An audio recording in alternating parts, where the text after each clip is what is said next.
a vuelta de vacaciones de Navidad, pudimos asistir al estreno del estado de sitio de Albert Camus por el Centro Andaluz de Teatro, en una adaptación, en una versión de Juan García Larrondo. Juan García Larrondo, que nos acompaña en esta charla, conversación, es un dramaturgo de la Garitano, como tiene ya diferentes premios, tiene ya una cierta trayectoria, y en esta ocasión se ha enfrentado a nada más y nada menos que a un premio Nobel de literatura, Camus.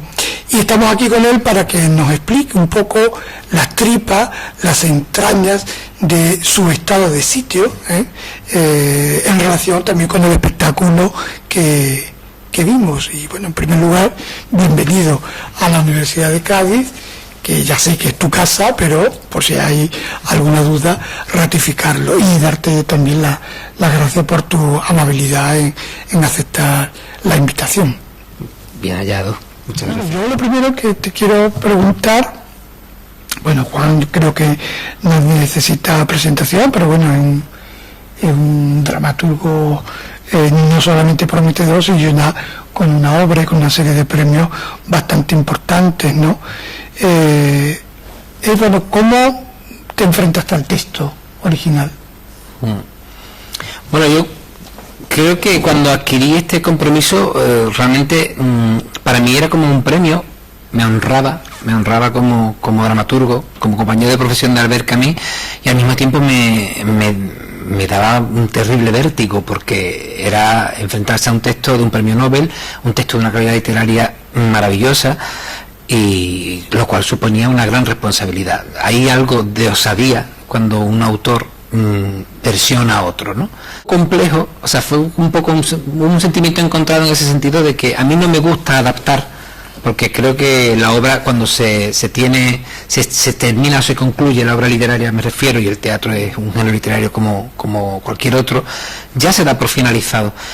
Pero necesitábamos hacer casi siempre, cualquier obra de teatro se necesita hacer una lectura escénica para adaptarla especialmente a los escenarios, al espectador al que va dirigida, sobre todo cuando se va a llevar a escena, obviamente, ¿no? Entonces, bueno, lo encaré con mucha ilusión, también por partida doble, porque no solo suponía también reconciliarme un poco, volver a los escenarios, porque llevo ya mucho tiempo trabajando para televisión, y esto para mí también suponía una vuelta a los escenarios, que es mi medio, creo que natural, sino también porque se trataba de un texto que había marcado mi senda literaria desde el principio. Me había gustado mucho, yo recuerdo que fue uno de los primeros textos que leí. Entonces tuve que pararme, decir, creo que esto hay que hacerlo con respeto, porque estamos hablando de una obra literaria de una gran calidad, como decía antes, pero también con libertad. Sobre todo voy a intentar hacerlo pensando en el espectador de hoy, que era lo que Camus creo que hizo cuando escribió esta obra en el año 48 y la representó. Él quería hacer inteligible para los espectadores de aquella época el mito de la peste, y yo, mi trabajo en este proceso era hacer lo mismo. Y creo que no ha habido gran dificultad, no lo he hecho, no me ha costado realmente mucho trabajo, porque he respetado mucho lo esencial, lo he dejado tal y como está, simplemente quizás hemos cortado, hemos cambiado, hemos adaptado al oído del espectador, al ritmo y al tempo en el que hoy en día las personas están acostumbradas a ver teatro.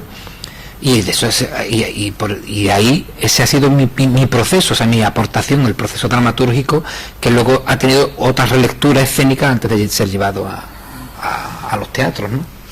¿Y de lo que tú hiciste a lo que pudimos ver? Pues media tanto como puede mediar la visión de otros profesionales que se han añadido a la mía después. Desde que yo empecé a trabajar con el estado de sitio, que fue justamente casi hace un año, en febrero del 2011, pues yo creo que he realizado hasta un total de 4 versiones, que iba presentando sucesivamente al director, al productor, y siempre desde el principio todos han estado de acuerdo, pero obviamente hemos ido incluyendo matizaciones y siempre pensando en la realidad. Siempre sabíamos que se trataba de un gran espectáculo, que iba a ser un gran espectáculo, quizás uno de los últimos grandes espectáculos que vamos a poder ver dado los tiempos que vivimos, y entonces no hemos reparado quizá en poder incluir cualquier tipo de recursos escenográficos, incluso de proyecciones o de otra índole, ¿no? Sí que median muchas cosas, median la visión, obviamente luego cuando de lo que yo he escrito, a la que luego el director, obviamente, de escena, que es el que tiene en estos procesos y en estos tiempos la última palabra, a la hora de llevar un texto a escena, sí que median, y hay muchas diferencias, sí que las ha habido, con las que algunas he estado de acuerdo y con las que otras evidentemente no. Pero bueno, yo creo que lo esencial se ha respetado bastante el mensaje y la voz de Camille. Yo he por lo menos intentado hacer todo lo posible por lo que así sea. Ten en cuenta que luego, aparte del director, luego están también los actores, que también aportan su propia riqueza, sus propios matices, y hemos tenido la suerte de contar con un elenco de actores realmente muy muy muy bueno, y eso creo que, por el contrario, yo creo que hay que ser humilde y ver que esto es parte de un proceso en el que otras personas tienen también algo que decir a este respecto, y creo que algunos lo han dicho muy bien. Mira, una de las cosas que más me has comentado, incluso por escrito, los alumnos que estuvieron, y que a mí también me llamó bastante la atención, era el sentido tan actual que tenía la obra, no solamente el mensaje general, porque bueno, el mensaje de Camille es un mensaje universal, ¿no? Siempre hay pestes, ¿no? De todo tipo, ¿no? Pero llamaba mucho la atención que algunos diálogos parecían que estaban sacados de los telediarios del día anterior, ¿no? Entonces, bueno, eso ha sido una cosa...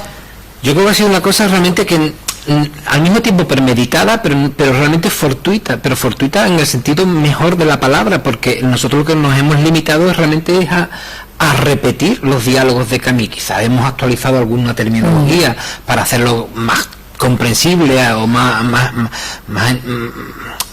entendible también para el espectador, ¿no? Pero realmente casi todo ya estaba en la obra de Camille, lo cual fíjate lo que te voy a decir, desgraciadamente está vigente, porque lo que realmente nos relata Camille en su obra es terrible, ¿no? Es a un pueblo que podemos ser perfectamente nosotros, que sobrevivimos dentro de unas normas, con nuestras penas, con nuestras miserias, con nuestras limitaciones y faltas de libertades, porque a pesar de todo las vivimos. De repente se añade una tiranía aún mayor, y eso puede pasar ahora perfectamente. Además, no solo puede pasar, sino que creo que está pasando, ¿no? Ya está pasando. Tenemos una tiranía que estamos dependiendo de los mercados, quizás, o de las grandes fortunas que de alguna forma están en algún sitio manejando, por decirlo como se dice, el cotarro, y sin embargo es otro tipo de epidemia, es mucho más sutil, es mucho menos poética, pero existe, es terrible. Quizás eso sí lo ha entendido todo el mundo, porque luego en la obra... pero ya está en la obra original, no es solamente aportación mía. En la obra realmente se habla eso de reformas además absurdas, no de recortes literalmente, pero sí de recortes de libertades, y cada vez más, ¿no? Y creo que lo estamos viviendo de una forma quizás más soterrada, más, como te decía antes, más sutil, pero lo estamos viviendo. La vigencia del texto de Camille a mí me parece incluso hasta triste, pero bueno, creo que lo más positivo de esto es que creo que es bueno que recordemos, que sigamos recordando que en nuestros clásicos, que en nuestra literatura, que en nuestra vida en general no hay nada nuevo, no hay grandes cosas nuevas. Todo esto ya ha pasado antes, todo esto lo podremos superar. Ahí hay fórmulas de superarlo, y están en la literatura, y están en los textos, y están escritas, y es como uniéndonos, no dejándonos dominar, no dejándonos que el miedo nos domine, porque yo creo que es que el gran problema que tenemos es que es el miedo, es nuestro verdadero enemigo. Nos tienen aterrados, y eso es lo que hace la peste en la obra de Camille, aterrar al pueblo hasta que se dan cuenta de que si no temen es la única forma que tienen de salvarse. No es que vivamos de una manera temeraria, pero sí que seamos un poquito más valientes. Y bueno, mira, muchas respuestas no las encontramos en los libros. Eso creo que es tremendamente hermoso y reconfortante. Sí, es que ese paralelismo en algunos casos, ya bueno, un poquito haciendo un poco de broma, parecía frases tomadas de algún que otro político anterior, ¿no? Medidas hay que tomar transitoriamente, medidas extraordinarias, porque estamos en un contexto extraordinario. Entonces, claro, eso era... Pues te aseguro que cualquier coincidencia con la realidad es pura, o cualquier parecido con la realidad no es pura coincidencia. No lo es. Hay algo deliberado, pero vamos, las versiones que el espectador pudo ver el día del estreno y que se están viendo ahora en las representaciones que se están haciendo, ya están escritas desde hace muchos meses. Claro. Entonces, ahí ha habido una coincidencia, también una visión. Yo he aportado en mi visión, yo quería hacer comprensible lo mismo, pero si prácticamente es lo que dice Camille, o sea, que nos están abrumando con burocracias imposibles, inservibles, que realmente lo que nos hacen es tenernos constreñidos, atenazados, cubiertos con una mordaza, que la obra de Camus no es metafórica, es real, se la tienen que tomar para que la peste no se transmite, les ordena, ¿no? Tenemos esa mordaza, o sea que este canto de libertad, yo invito a que los espectadores lo compartan, e invito a los lectores a que vayan también al texto original y comprueben que eso ya estaba ahí escrito desde el año 48, en que se escribió la obra, en un periodo también muy aciago y muy triste de nuestra historia, como sabes, que acababa de terminar la Segunda Guerra Mundial, y entonces, claro, en ese contexto el mundo no me extrañaba que tuviera una actitud muy existencialista y muy triste en el mundo en el que teníamos que sobrevivir. Sin embargo, él nos da al final un canto de esperanza. Lo que pasa es que implica un sacrificio, un enorme sacrificio que a veces tiene que ver con la vida. Mira, y una cosa no es una crítica, es una reflexión en voz alta, ¿no? Que también algún que otro alumno que yo también comparto, ¿no? Hay parte, y no sé si es Camille, si ha sido tú o si ha sido el director, hay momentos en la obra de muchísima brillantez, ¿no? Y hay otros momentos que quedan como un poco ingenuos, ¿no? Eso es deliberado, eso es... Porque algunas cosas también, a respetar muchas de las cosas de Camille, hay muchas cosas que efectivamente son muy ingenuas, porque claro, hoy en día nuestros oídos, nuestros pensamientos, nuestra forma de pensar ha cambiado. Hoy pensamos de una forma más rápida, hoy no tenemos que terminar las frases para entendernos, ¿no? Muchas veces. Sin embargo, en otros tiempos, en la década de los 40 o los 50, había cosas que había que terminar de explicar, y esas yo he querido, y creo que el director también, que se respetaran. No sé si te refieres a eso, ¿no? Hay veces que había que explicarlo al espectador para que lo entendiera. Aún así, se han quitado muchas cosas que podían resultar un poco cansinas para el espectador, ¿no? Y entonces, ten en cuenta que la versión que se ha visto aquí en Cádiz fue el estreno. Confieso públicamente en nombre de toda la compañía que fuimos muy acelerados al estreno, que hacía falta todavía la obra, le hace falta un rodaje que creo que va a ir adquiriendo conforme vaya representándose más veces, y ya cogerá quizás un poco más esa ligereza. No ha habido tiempo quizás de tener una visión en global del espectáculo prácticamente hasta el mismo día del estreno, por una serie de problemas técnicos. Bueno, ya según un espectáculo de esta envergadura, quizás nos hubiese faltado una semana más, pero sí que esa brillantez, en cualquier caso, yo hago acto de contrición y se la atribuyo a Camille, y si hay algún defecto, pues me la atribuyo a mí. Oye, mira, y hay un momento que ha llamado mucho la atención porque suscita en el público unas reacciones un poco contradictorias, encontradas, ¿no? Que es justo el momento en el que la peste entra en el escenario, en la ciudad, y se proyecta sobre el fondo una imagen del mar con el campo del sur, y tú ves unos movimientos y al final te das cuenta que es dentro de Cádiz, o sea, entrando en la ciudad, una legión de ratas, ¿no? Esa idea, bueno, realmente no está en el texto original, en el texto de teatro no está. Fue una idea que a mí se me ocurrió a través de la novela de La Peste, que es de la que un poco Albert Camus se inspira o saca las claves principales para hacer esta obra teatral, que él especifica claramente que no es una adaptación de su novela, pero sí que en esa obra, el final justamente que yo incorporé en el texto, sí que hablaba de esa idea de la peste como, realmente la peste como transmisora de los vacilos la rata como transmisora de los vacilos de la peste, ¿no? Hoy en día a lo mejor la rata se trataría de una alegoría, evidentemente. Hoy las cosas se transmiten de otra manera, por el wifi, por el teléfono, por la televisión, por las ondas de radio, por los medios de comunicación, por los mensajes políticos, incluso incluso bien intencionados, ¿no? Yo no digo, muchas veces que creo que todos somos víctimas un poco también de que queremos ser buenos, pero a veces no podemos ser mejores, ¿no? De lo que realmente somos, ni podemos modificar la realidad. Esas ratas para mí son alegóricas. Alegóricas porque yo quería transmitir esa idea de que la peste siempre fuese acompañada, pues eso, por esa legión de ratas que son las que transmiten, son sus guardias. En realidad yo me inventé un personaje que luego no ha llegado a escena, que era eso, una especie de la peste tiene su propia guardia, que son para mí como una especie de ángeles caídos que caen del cielo junto con él, que luego se transforman tienen como forma de ratas o murciélagos o algo así. Yo les hice una propuesta que no salió, pero bueno, pero sí que se respetó la idea de las ratas como elemento, yo creo que incluso aún si cabe más aterrador, ¿no? El actor que lo interpreta, además es un actor magnífico, tiene una voz potentísima. Yo cuando leí los primeros ensayos realmente me sobrecogía, ¿no? Porque estaba muy bien. Se ha cortado muchos textos de ahí de las intervenciones de la peste, cosa que yo lamento muchísimo porque realmente tenían unos parlamentos maravillosos, ¿no?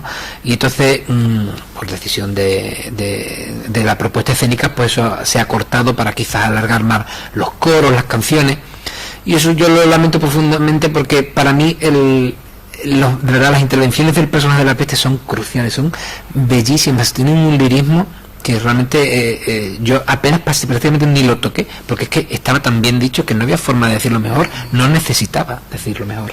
Sí, hay un momento ya prácticamente al final, ¿no? Un diálogo entre la muerte y la peste, ¿no? En donde la muerte le reprocha a la peste que es su esclava y que la gente le tiene miedo. Que se cuando históricamente ha habido una relación muy humana con la muerte, porque la muerte forma parte, es el final de la vida, ¿no? Efectivamente. Y cómo la aparición de la peste perturba esa relación y la convierte en temor y en miedo. Porque la traiciona. Efectivamente. Claro, pero porque eso quizás es para mí, eso sí que esa resolución que es de la obra de Camus, sí que me parece un poco obvia, un poco en la línea de lo que me decías antes, y hay cosas que a lo mejor son demasiado evidentes, no hace falta incidir, pero es que es así como él resume o resuelve el conflicto de la obra, ¿no? En el que la peste realmente se da cuenta, la muerte, la secretaria, el personaje de la secretaria, se da cuenta de que porque la muerte, realmente la peste lo que quiere imponer es una dictadura, es una tiranía de la razón. Y la muerte no es razonable. La muerte está acostumbrada a ser mucho más natural, mucho más primordial, mucho más orgánica. Hay momentos en los que ella dice que echa de menos, como incluso antes sentía piedad de cuando alguien le pedía, bueno, no quiero morir, entonces que ella se apiadaba y entonces a lo mejor le perdonaba. Pero la peste no le da esa opción. El personaje de la peste le obliga a matar, además de una forma, se lo dije desde el principio, vais a morir en orden, en una fila. Y no vais a morir cada uno a vuestro antojo, como se os dé la gana, incluso a la española, decía en el texto original. Entonces, la muerte al final se apiada de las personas porque ven que están muriendo, pero no de una forma natural, sino están muriendo de una forma tan organizada que ella misma se espanta. Y entonces siente hastío, se cansa de hacer su trabajo y la peste se lo echa en cara. Realmente es muy bonito, es muy simbólico porque bueno, es como si realmente la muerte se hiciese natural, se aliase de alguna forma con nosotros, con los seres humanos, se nos hiciese comprensible porque vivimos en una sociedad y en una civilización en la que la muerte siempre se aparta y para mí es la alianza, o sea, realmente, porque además el mensaje final es ese, la ciudad se salva porque Diego, el protagonista, se sacrifica, le entrega su vida a cambio de la ciudad. Y lo hace por amor, no me parece, no me cabe ningún acto más bonito, más natural que ese. Y un ejercicio de libertad. Y en un ejercicio de libertad absoluto, ¿no? Entonces, de esa forma vence a esa razón absurda que quiere imponer la muerte, ¿no? Sí, mira, y otra cosa, en relación con las Cortes de Cádiz, es decir, la elección de Cádiz por parte de Camus, ¿a qué crees tú que responde? Bueno, yo creo que no es fortuita. Para mí, creo que se basa para mí en varios elementos. Para mí, en uno de ellos, creo, aparte de la explicación que da el propio Alain El Trago en la traducción que hemos usado para hacer la adaptación, el que efectivamente Albert Camus ya tenía una vinculación afectiva con España, porque su pareja era María Casares, que era española, su madre era de ascendencia menorquina, creo, especial. Él tenía, por motivos políticos, como era un anarquista convencido, tenía y había demostrado siempre una aversión a la dictadura franquista, y lo había dejado patente en muchos de sus escritos periodísticos. Conocía muy bien la literatura española, porque había traducido a obras de Calderón y de Lope de Vega. Realmente él tenía una vinculación intelectual y afectiva con España. Con Cádiz, concretamente, yo creo que es por... Él es de nacimiento argelino, realmente, aunque por su cultura obviamente sea francesa, pero es mediterráneo. Creo que él buscaba un lugar ideal, y creo que encontró la idea que podían tener los franceses en aquella época de Cádiz. Era como el sitio inaccesible al que no habían podido llegar cuando las invasiones napoleónicas. Entonces tiene ahí una aura de romanticismo que para ellos creo que es bonito saberlo. Además le ha pasado a muchos otros autores también francófonos, ¿no? Y creo que él la ubicó en Cádiz porque en aquella época Cádiz era un pueblo tranquilo, sometido, como exactamente está sometido el Cádiz de la obra, a una tiranía distinta, pero que vivía alegremente dentro de esa tiranía, que podía vivir o sobrevivir alegremente dentro de esa tiranía, y le dio una mayor. Luego hay otro elemento que efectivamente yo por eso creo que es de una forma, él eligió la ciudad también de una forma deliberada, que es la condición geográfica, la condición isleña de la ciudad. Es una escenografía perfecta para ubicar una epidemia, porque la puedes sitiar perfectamente.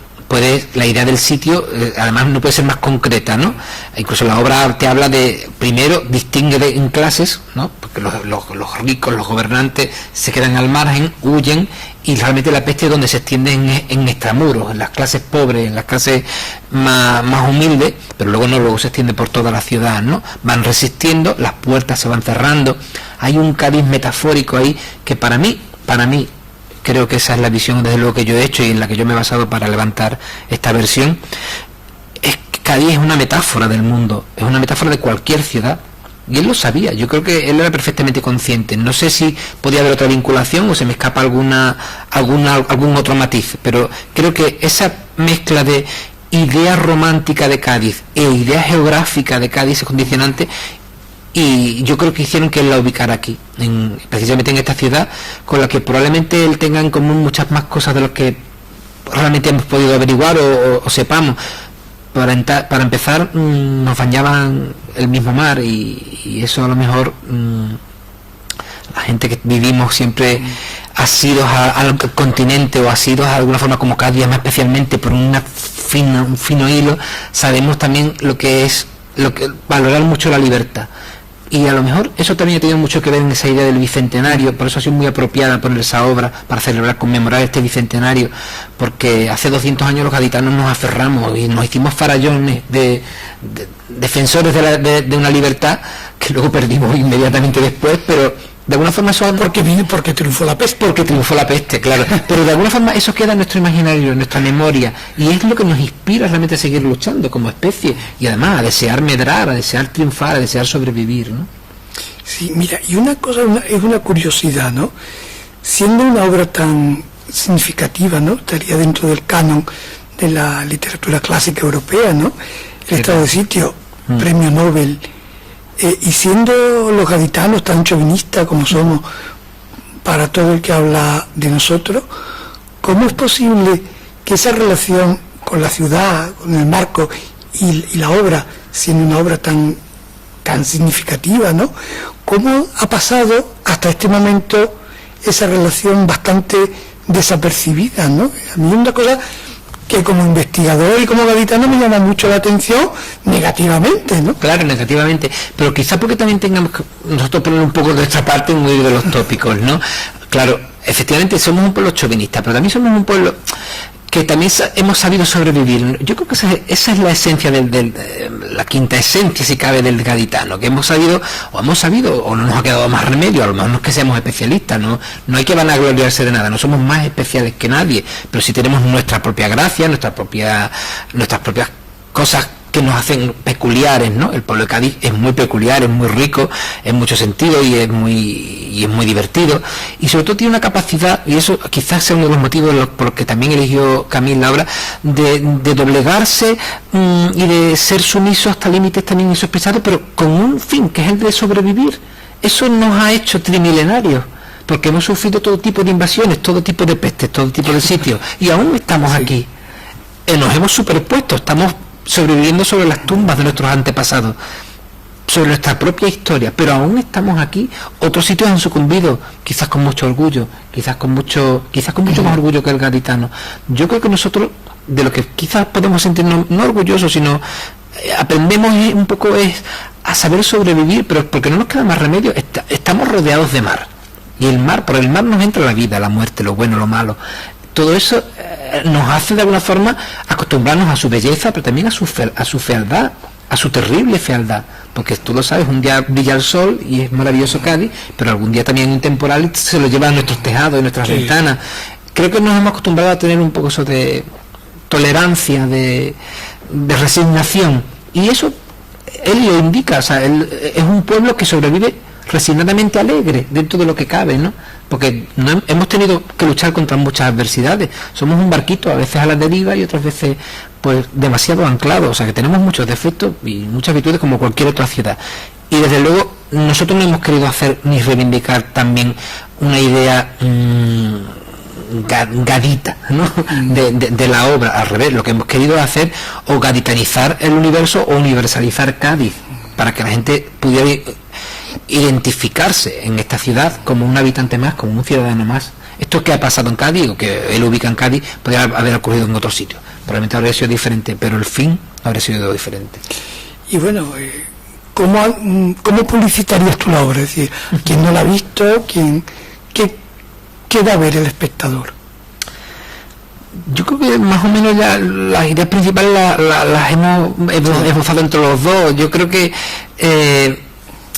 aprovechando esta coyuntura, que efectivamente que este Cádiz que está ahora en este año 2012 de celebración, estamos celebrando cosas realmente muy profundas y bonitas, que realmente creo que la gente tiene que entender, ¿no? Que eso de que el gobierno debe de garantizar el bienestar y la felicidad del pueblo, a mí me parece una de las frases más bonitas que hay. Eso, que no se quede en una frase, ¿no? Y eso es lo que nos viene a decir un poquito la obra. O sea, que tenemos que poner un poco todos, que tenemos que sacrificarnos un poco todos, sobre todo en tiempos de adversidad, para ser un poquito más felices, ¿no? Ser felices no a costa de los otros, sino con la diferencia de los otros, aceptando la diferencia de los otros. Que a mí incluso él amaba, o sea, él defendía todo lo que supusiera ensalzar los valores humanos, ¿no? Todo lo que alejaba al hombre de su propia esencia le disgustaba tremendamente, tanto que llegó incluso a renegar del propio existencialismo o del marxismo, incluso como corrientes políticas o de pensamiento. Y eso está también en la obra. La obra al final no es existencialista, tiene un canto de esperanza. Para mí es la idea que ya he dado en prensa, en alguna otra red de prensa o algo, que la única forma de sobrevivir que tenemos es la de protegernos los unos a los otros. Es la única forma que tenemos de protegernos incluso de nosotros mismos, porque realmente la peste somos nosotros. No es ninguna figura quimérica que llega en una barcaza y nos invade. Somos nosotros, las creamos nosotros, la extendemos y la expandimos nosotros. Entonces, creo que es lo que al final venía a decirnos, y lo que la gente va a ver, o creo que va a ver en el espectáculo, porque yo sí que oía comentarios sobre el sentido, decían la gente, está bien, hay cosas que dan que pensar. Es un recordatorio más, o sea, que tenemos en el mundo de la literatura, en el mundo del espectáculo, en el mundo del arte en general, de que muchas de las respuestas de las que estamos buscando las tenemos ya, nos las hemos dado, ya nos han pasado antes. Por eso es bueno conocer la historia, por eso es bueno conocer nuestra literatura, y yo realmente lo que diría a la gente que vaya a ver este espectáculo es que no se conforme con el espectáculo en sí, que profundice, que se vaya, que lea teatro, que el teatro está lleno de maravillosas piezas cruciales en esta historia de nuestra cultura, de nuestra literatura, y bueno, y que espero que entiendan que lo que hemos querido hacer es algo bueno por los demás. Pues muy bien, la explicación tuya yo creo que arroja bastante luz, ¿no? sobre sobre la peste, ¿no? Y sobre... Esa idea está muy bien, lo de la luz. Todo esto, ¿no? Sí. Y nada, agradecerte que tú hayas venido hasta la universidad para explicarnos esto y agradecerte también la versión y tu implicación en este grito de libertad en clave dramática que es la obra de Camus. Yo os agradezco a vosotros esta oportunidad porque la UCA también es mi casa, yo también estudié aquí y aquí aprendí muchas cosas de las que ahora de alguna forma devuelvo a los demás con mi obra, y para mí siempre me vais a tener a vuestra disposición para lo que os haga falta aquí en la UCA. Muy bien. Gracias.